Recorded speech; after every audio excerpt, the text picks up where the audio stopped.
the equipment is going to suit different people, and it's the repetitive movements which re-educates the brain and causes that neuropathway to regrow.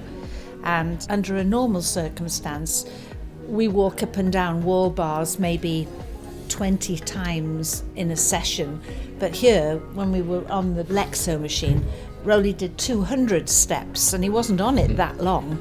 Well, that of course is going to speed up processes, and I think that, you know, we would not be anywhere near as able as we would if we hadn't have been carrying on coming here. The machine which exercises the hand, I'm extremely pleased with that he's used today, because it's just showing that he's actually got 14% coming through in that hand now, which was dead a year ago.